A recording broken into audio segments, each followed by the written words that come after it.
শতাব্দী প্রাচীন এক football tournament, একসময় যার ময়দান ছিল ভারতীয় ফুটবলের রণক্ষেত্র। এখানে জন্ম নিত কিংবদন্তি, গড়ে উঠত চিরন্তন প্রতিদ্বন্দ্বিতা। কিন্তু সময়ের স্রোতে সেই জৌলুস ম্লান হয়ে গেল। নতুন লিগ, নতুন আলোয় ঢেকে গেল তার গৌরব। বলছি এশিয়ার প্রাচীনতম ফুটবল প্রতিযোগিতা ডুরান্ড কাপের কথা। কিভাবে এই টুর্নামেন্ট একসময় হয়ে উঠেছিল ভারতীয় ফুটবলের হৃদস্পন্দন, আর কেনই বা আজটা প্রায় বিলুপ্ত প্রায়, এই নিয়েই আলোচনা হবে আজকের এই ভিডিওতে।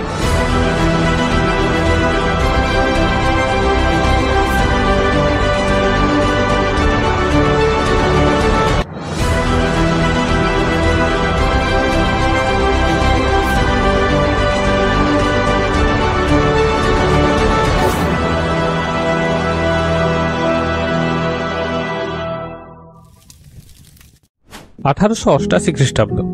ভারতের ভাইসরয়ের বৈদেশিক সচিব ছিলেন তখন স্যার মার্টিমান ডুরান্ড। সেনাদের মধ্যে শারীরিক সক্ষমতা ও মনোবল বাড়ানোর জন্য তিনি একটি ফুটবল প্রতিযোগিতা শুরু করার কথা ভেবেছিলেন। যেমন ভাবা তেমনি কাজ।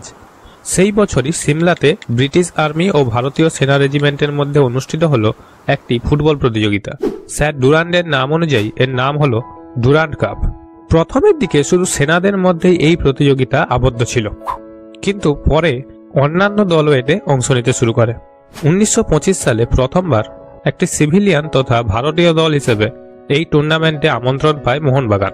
1940 সালে প্রথমবারের জন্য এই টুর্নামেন্ট সরিয়ে নিয়ে আসা হয় দিল্লিতে। ওই বছরই প্রথম ভারতীয় ক্লাব হিসেবে শিরোপা জয় করে মোহামেডান স্পোর্টিং।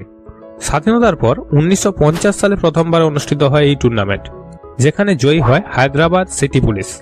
এরপরই শুরু হয় ভারতীয় ফুটবলের দুই মহীরুহ মোহনবাগান ও ইস্ট বেঙ্গলের দাপট। 1951 ও 52-তে পরপর জয়ী হয় ইস্ট বেঙ্গল। 1953 সালে প্রথমবার শিরোপা জয়ের স্বাদ পায় মোহনবাগান। এছাড়া সবচেয়ে বেশিবারও ডুরান্ড জয়ের রেকর্ড রয়েছে বাংলার দুই চিরপ্রতিদ্বন্দ্বীর কাছে। মোহনবাগানের কাছে রয়েছে 17টি টাইটেল। মাত্র একটি ট্রফি কম জিতে তাদের ঘাড়ের কাছে নিঃশ্বাস ফেলছে ইস্ট বেঙ্গল। পরবর্তীকালে ডুরান্ডের জনপ্রিয়তার অন্যতম কারণ হয়ে ওঠে মোহন ইস্টের ডার্বি। ডুরান্ডের সাফল্যের পিছনে মূলত ছিল ওই সময় ভারতে ফুটবলের বিপুল জনপ্রিয়তা। হকি ও ফুটবল মানুষের পছন্দের তালিকায় সবচেয়ে উপরে ছিল, আর বিশ্বস্তরে ভারতীয় ফুটবল দলও পারফর্ম করছিল সেই অনুপাতেই। যখন কোনো খেলায় দেশ লাগাতার সাফল্য পায়, তখন মানুষের মধ্যেও তা নিয়ে আগ্রহ বেড়ে যায়। এই যেমন ধরুন 5 বছর আগেও মানুষ জ্যাভলিন থ্রো সম্পর্কে জানতো না, এখন নীরজ চোপড়ার দৌলতে অনেকেই এই খেলাকে গুরুত্ব দিচ্ছে। ঠিক এটাই ঘটেছিল তখন ফুটবলের ক্ষেত্রেও। 1950-এর দশকে এশিয়ার শ্রেষ্ঠ ফুটবল দল ছিল ভারত। টেকনিক্যাল ও স্কিলের দিক থেকে আমরা এতটাই উন্নত ছিলাম যে ভারতকে তখন ব্রাজিল অব এশিয়া নামে ডাকা হতো। 1951 ও 1962 সালের এশিয়ান গেমসে সোনা জয় করে ভারত। 1956 সালের অলিম্পিকে চতুর্থ স্থানে শেষ করে ভারতীয় দল। 1964 সালে এশিয়া কাপ ফুটবলে রানার্স হই আমরা। এছাড়া 1950 সালের বিশ্বকাপ ফুটবলেও ভারত সুযোগ পেয়েছিল, কিন্তু কোনো দুর্বোধ্য কারণে শেষ পর্যন্ত তাতে অংশ নেওয়া হয়নি ভারতের। এর পাশাপাশি তখন ছিল প্রচুর কিংবদন্তি বা আইকন খেলোয়াড়।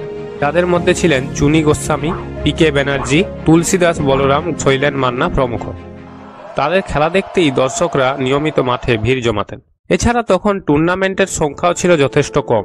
ডুরান্ড ছাড়া একমাত্র আইএফএ শিল্ড ও সন্তোষ ট্রফি ছিল সর্বভারতীয় টুর্নামেন্টগুলোকে ঘিরেই তখন ছিল মানুষের উন্মাদনা। ডুরান্ডের কথা আলোচনাই হচ্ছে যখন, তখন কয়েকটি স্মরণীয় ঘটনার কথা উল্লেখ করা যাক।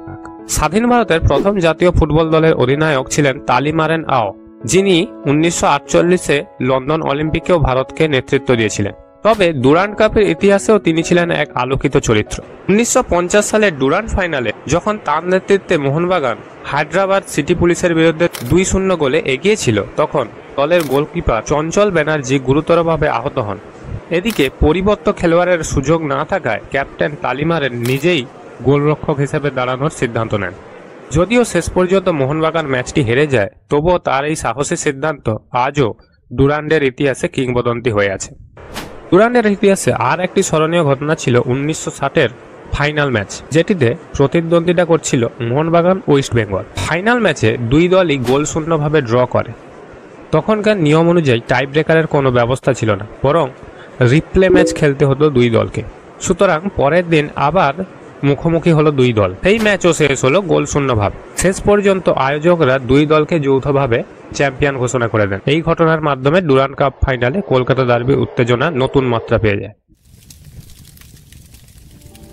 অথচ 90 দশকের গোড়ার থেকে ক্রমশ ডুরান্ডের জনপ্রিয়তা কমতে থাকে। এর অন্যতম কারণ ক্রিকেটের জনপ্রিয়তা বৃদ্ধি। 1983 সালে কপিল দেবের নেতৃত্বে বিশ্বকাপ জয়ের পর সাধারণ মানুষের মধ্যে ক্রিকেট নিয়ে উন্মাদনা অনেক বেড়ে যায়। এরপর ভারতীয় ক্রিকেটে আসতে থাকে সুনীল গাভাস্কর, কপিল দেব, সচিন, রাহুল দ্রাবিড়, সৌরভ গাঙ্গুলির মতো একের পর এক আইকন। একবিংশ শতকে ক্রিকেটে ভারতের সাফল্য চরমে পৌঁছায়। 2002, 2013, 2025-এ চ্যাম্পিয়ন্স ট্রফি, 2007-এ টি-20 বিশ্বকাপ এবং 2011-এ ওডিআই বিশ্বকাপ জিতেছে ভারতীয় ক্রিকেট দল, যার ফলে ক্রিকেট দলের প্রতি মানুষের ভালোবাসা ও বিশ্বাসযোগ্যতা বেড়েছে হু হু করে। এই আগুনে ঘি ঢেলেছে আইপিএল। বর্তমানে ভারতে ক্রিকেটের ভিউয়ারশিপ ফুটবলের প্রায় দ্বিগুণের চেয়েও বেশি। অন্যদিকে ভারতীয় ক্রিকেট যত না এগিয়েছে তার চেয়েও বেশি গতিতে পিছিয়েছে ভারতীয় ফুটবল। 2015 সালে ভারতীয় দল পৌঁছে যায় তাদের সর্বনিম্ন র্যাঙ্কিং 173-এ। এশিয়াতেই এখন ভারতের র্যাঙ্ক প্রায় 24। গত 25-30 বছরে সুনীল ছেত্রী এবং বাইচুং ভুটিয়া ছাড়া তেমন কোনো আইকন ফুটবলার আসেনি যাদের জন্য মানুষ মাঠে খেলা দেখতে যাবে।